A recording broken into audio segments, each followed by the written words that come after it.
Welcome into the Cleveland Browns Report by Chat Sports. I am your host, Matthew Peterson. Mailbag edition here. I'm answering the questions that you guys asked during our live show every Thursday, 4 o'clock Eastern. So tune in if you got a question you want to ask. Our first question comes in via Super Chat from G Money Uptown. What's our chances to get Jalen Hyatt's 4.3 speed? That's Tennessee wide receiver Jalen Hyatt, the Balinkoff, or however you pronounce it, receiver award winner for best receiver in the country. Go Vols and go pronouncing tough words. So, the chances, to answer your question. I think when the combine rolls around, we're going to get a much better idea of where some of the GMs view these guys. Mock drafts right now are always a crapshoot. Go find me a mock draft from January of 2022 and find me anyone that had Trayvon Walker going first overall. Things change, so buckle up for that element. I do think if Jalen Hyatt goes to the combine and puts up sub 4.4 40, he might sneak into round one. The Browns pick at 42. That's what, 11 picks back from 31's the first, 32's the first overall pick in round two. So the point I'm making is it'd be a long fall. If I had to give you a chance to really answer your question for once, 35% chance. Gregory H. next up on the show. Who do you like as an edge rusher to complement Garrett? I think the Browns are going to spend money at defensive tackle and or safety. I don't think they're going to do it at linebacker. That's not a big need under Jim Schwartz's defense. When it comes to an edge rusher to complement Garrett, I'm sure they wish that could have been Alex Wright. Alex Wright, at least according to Pro Football Focus, was the worst edge rusher in football last year. He showed that he looked like a guy who's a long way to go still. So I'm fine with a cheap veteran free agent. I know this might not be a very fun name, but what about Clelin Ferrell? Sure, 4th overall bust. I get that. But I'm looking for guys who can sign $5 to $6 million-ish contracts, and Ferrell would be that he'd be in that tier. So I'm thinking of cheaper defensive ends. Another name that pops in my head is the 49ers have a rotational piece that I've watched a lot of film on. I'm starting to really like. Samson Ebukam. Like him, I think the Browns are going to go for committee by, defensive end by committee, and they're going to spend cheap at that spot. John Blazin, any chances they trade Greg Newsome with Martin Emerson playing better? I don't think it's a non-0% chance that Greg Newsome gets moved. The Browns have too many good corners, right? And that's a good problem to have. They have Martin Emerson, Denzel Ward, and Greg Newsome. 3 guys for 2 spots because Greg Newsome is just not a slot corner. And Greg Newsome, first-round pick, is a good corner. Is he first-round worthy? It's been 2 years. I'm probably going to lean on the side of no. I think he's had some good moments. He had a slow start to the season.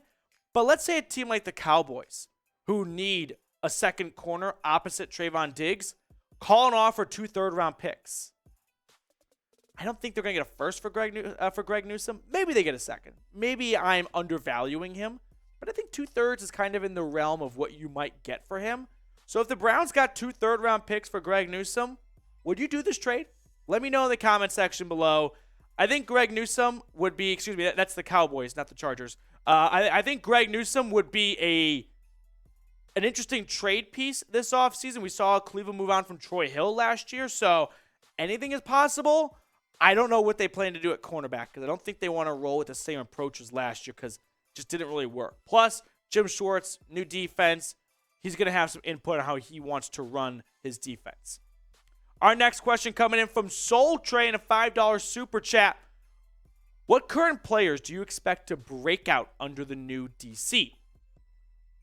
Jim Schwartz is very, very beneficial to pass rushers. Myles Garrett, 16 sacks this year, tied a career high. I think he's going to have a 20-plus sack season maybe. 20 is a high number. He'll get close to it at least. I think Jim Schwartz's pedigrees is, hey, I get my pass rushers in creative and isolated spots where they can flourish, right? And so what's that going to do for players like Garrett? It's going to get a lot of great stuff out of them. Really excited to see Denzel Ward, actually, because I'm tired of watching Denzel Ward play in zone defense. That's just not what he was brought in to do. I always thought it was a bizarre fit for him. So Denzel Ward on man-to-man coverage, I mean, you're paying him $100 million. Go play man-on-man, right? Not to play in the zone. I never got that much logic. If you want to have a zone cover corner, why are you paying him $100 million? So Garrett for sure. That's kind of a cop-out. Denzel Ward. And then I'm also going to toss in TBD, whoever the starting free safety is. That's a very important position for Jim Schwartz's defense. If it's DeAnthony Bell, if it's a rookie, if it's a cheap free agent, or if it's an expensive free agent, maybe they even move Grant Delpit. Wouldn't be shocked if they do anything there. Free safety will be a fun one to watch. Levi Mayfield next up on the show. Do you think that Jakeem Grant will overcome the injury to play next year? He suffered that ruptured Achilles in early August. Jakeem Grant was brought in for special teams, right? That's what he did in Chicago and Miami. And tearing your Achilles later on in your career is not good for someone whose career revolves around speed. He loses a step or two, there's not much else he's offering at the table. So I want to be optimistic, but in my heart of hearts, no, I don't think I wouldn't be shocked if he got cut. So it's a bummer. They desperately needed some special teams spark this year, and that was supposed to be Jakeem Grant. They never recovered from that injury. We are closing in, by the way, on 17,000 subscribers. If you have not subscribed, please go ahead and do so. I want to get there at least by the Super Bowl, if not well before then. That's actually even a dumb goal. Let's go by the fake Pro Bowl, okay? Before the dodgeball breaks out, that's when I want to hit 17K subs. Hit that big red button and subscribe. G Money Uptown next up on the show with another super. I saw they might go for Unique Ngakoue, 9.5 sacks. Unique Ngakoue is going to cost a little bit of money, and I just don't think they're going to put that money at defensive end. I think he's going to want that, like Jim Schwartz is going to want an improvement at defensive tackle. So if the Browns had more to spend, yeah, they could go Unique Ngakoue and not even like a Daron Payne or Javon Hargrave, but like a Teair Tart or someone, or a Shy Tuttle, right? Kind of a mid-level defensive tackle. They don't have the luxury of doing that. They got to pick their battles. And I don't think defensive end is going to be the number one priority. They have Myles Garrett. They were hoping Alex Wright could maybe step into that role of a future counterpart. Not looking like the case right now. It's only been one season, so don't judge too early. But I just don't see enough money for Ngakoue coming to Cleveland. Jacob, you're next up on the show. If trade Newsome, who playing corner when Ward's hurt? AJ Green. I mean, for one, like he took over Greedy Williams' spot, right? Greedy Williams is a healthy scratch for the second half of the season. I think AJ Green is definitely growing into a legit corner. Now, he's going to be a restricted free agent. I'm guessing they'll match and they'll put a tender offer out, whatever all that nonsense is, and they'll bring him back.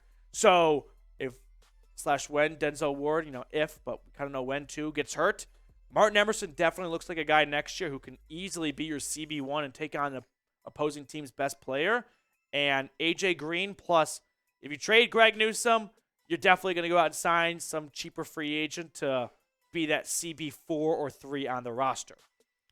We've got more questions to answer in just a second, but BetUS, our proud sportsbook partner at Chat Sports, is offering the Dog Pound 125% deposit bonus when you go to chatsports.com/bet and use promo code Browns125. So make sure to do so if you haven't already and bet on the postseason at BetUS.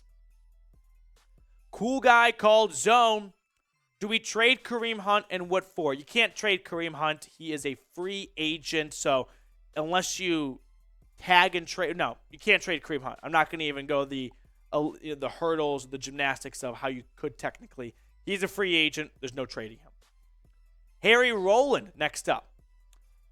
Who is a backup option if Daron Payne gets franchise tagged? This is a real possibility that I think a lot of us are just hoping doesn't come to fruition. There's a chance Daron Payne never gets to test free agency because the Commanders slap about a $19 million franchise tag on him, 18 to 19-ish million, and all of a sudden Cleveland's hopes and dreams of signing Daron Payne go down the toilet. There's a guy I like, Teair Tart. He was a former UDFA who has climbed up the ranks, which is always kind of a good story. So you like to see UDFAs maybe get a payday in free agency. But he also overlapped with Jim Schwartz in Tennessee, so there could be a connection right there. And the Titans, when they lost Jeffrey Simmons, Teair Tart really stepped into that role nicely. And I wouldn't be shocked if Tennessee goes, we got to pick and choose where we want to spend our money, and where our window is kind of closed. Now is not the time to go and spend a good amount of change on a defensive tackle. So Teair Tart, I think, would be a really fun acquisition. Plus, I could see Jim Schwartz getting the best out of him. And he's going to be more that nose tackle, that run stopper you are really looking for on this Browns D-line? I want to ask this question before we get on out of here. What are your playoff predictions for the NFL this weekend, championship weekend, Super Bowl? Just give me a playoff prediction you have. I'll leave it open-ended. It can be an upset. It can be a Super Bowl MVP. It can be anything you like. Just give me your boldest, hottest, takiest playoff prediction.